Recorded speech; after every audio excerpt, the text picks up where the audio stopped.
warahmatullahi wabarakatuh. Perkenalkan, nama saya Franti Putri Jubair dengan NIM 2210-12073.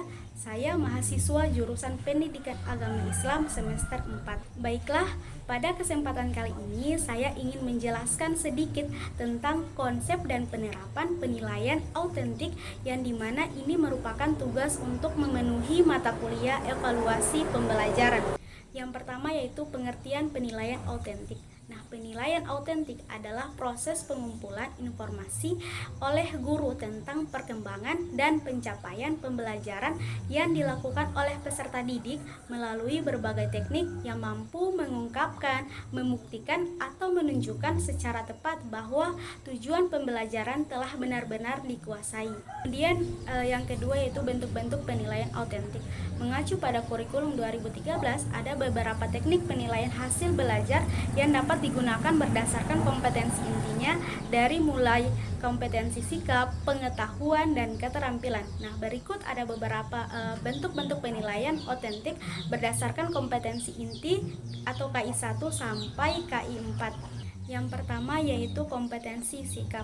Nah, dalam kurikulum 2013 ada dua kompetensi sikap yang harus dikembangkan, yaitu sikap spiritualitas atau religiositas sebagai kompetensi inti pertama atau KI 1, dan sikap sosial sebagai kompetensi inti kedua. Nah, yang kedua kompetensi pengetahuan atau KI 3. Kompetensi inti ketiga yang harus dikembangkan oleh guru adalah kompetensi pengetahuan peserta didik untuk menilai hasil belajar siswa. Pada aspek pengetahuan ini, ada beberapa teknik penilaian yang dapat digunakan, yaitu tes tulis, tes lisan, dan tes penugasan. Yang ketiga yaitu kompetensi keterampilan atau KI 4. Nah, kompetensi inti keempat yang harus dikembangkan oleh guru adalah kompetensi keterampilan. Nah, ada beberapa teknik penilaian kompetensi keterampilan yang dapat dilakukan, yaitu tes praktik, mengerjakan proyek, dan penilaian portofolio dengan instrumen penilaian daftar cek, skala penilaian, dan rubrik. Kemudian ada penilaian berorientasi HOTS. Nah, HOTS merupakan instrumen pengukuran yang digunakan untuk mengukur kemampuan berpikir tingkat tinggi, yaitu kemampuan berpikir yang tidak hanya sekedar mengingat, menyatakan kembali, atau merujuk tanpa melakukan pengolahan. Kemudian ada penyusunan instrumen penilaian. Yang pertama, penilaian kognitif.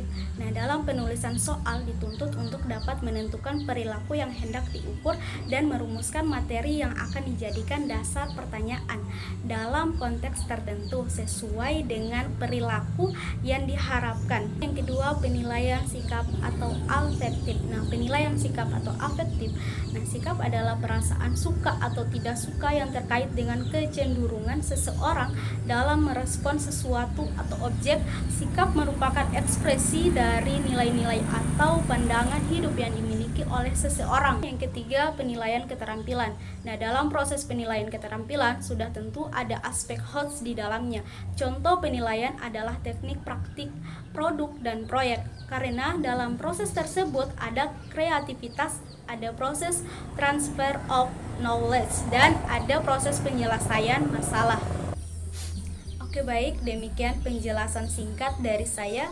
Wabillahi taufik wal hidayah. Wassalamualaikum warahmatullahi wabarakatuh.